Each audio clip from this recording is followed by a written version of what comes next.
Kisah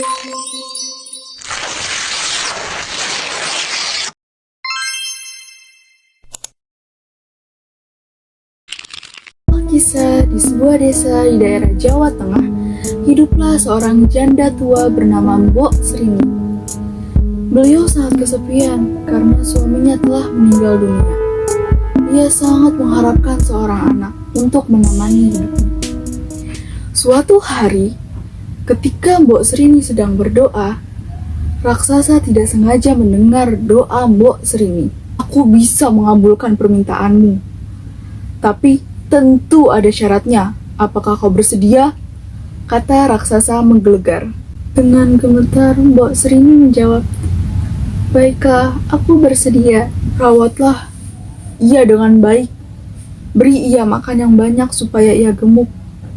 Saat usianya berusia 6 tahun, aku akan menjemputnya kembali," kata Buto Ijo menggelegar. Buto Ijo atau raksasa memberinya sebuah biji mentimun. Akhirnya Mbok Srini pun menanam biji mentimun tersebut. Biji mentimun tersebut tumbuh dalam waktu yang singkat. Ketika Mbok Srini ingin memetik salah satu buah mentimun, di hadapannya terdapat timun yang besar yang berwarna emas. Lalu ia pun memetik timun tersebut dan membawanya ke rumah untuk membukanya. Betapa terkejutnya Mbok Srini ketika di dalamnya terdapat bayi perempuan yang cantik. Bayi tersebut dinamai Timun Mas. Beberapa tahun kemudian, Timun Mas berusia 6 tahun. Raksasa pun kembali mendatangi kediaman Mbok Srini dan Timun Mas. "Mbok Srini, di mana Timun Mas?" kata Buto Ijo menggelegar. "Sabar, aku akan memberikannya padamu. Tapi ia masih sangat kecil dan kurus. Aku yakin ia belum cukup lezat untuk kau santap. Kembalilah 2 tahun lagi. Aku yakin ia sudah gemuk," kata Mbok Srini. Akhirnya Buto Ijo pun pergi. Suatu malam, Mbok Srini bermimpi didatangi seorang petapa yang menyuruh Timun Mas untuk menemuinya. Lalu Mbok Srini pun memberitahukan kepada Timun Mas. Timun Mas akhirnya pergi menemui petapa tersebut di puncak gunung. Sesampainya di sana, Timun Mas diberi 4 buah kantung oleh kakek petapa tersebut.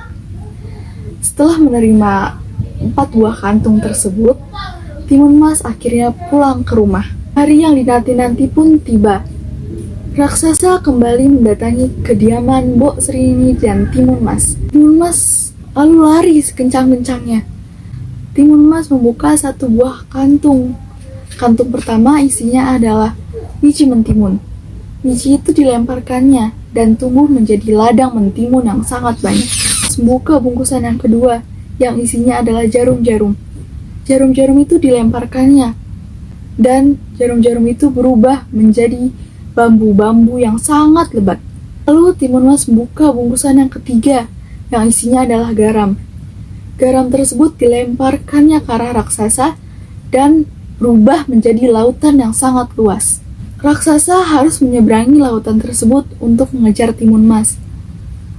Dan ia berhasil. Urusan terakhir adalah harapan satu-satunya Timun Mas. Lalu Timun Mas membukanya dan melemparkannya lagi ke arah raksasa. Yang isinya adalah terasi. Terasi tersebut berubah menjadi lumpur yang sangat panas. Raksasa pun terperosok ke dalam lumpur tersebut dan meronta-ronta. Tapi semakin ia meronta, semakin dalam ia terperosok. Akhirnya ia pun kembali ke rumahnya. Sampainya di rumah, mereka langsung berpelukan dan mengucap syukur kepada Tuhan. Dan akhirnya mereka hidup dengan bahagia.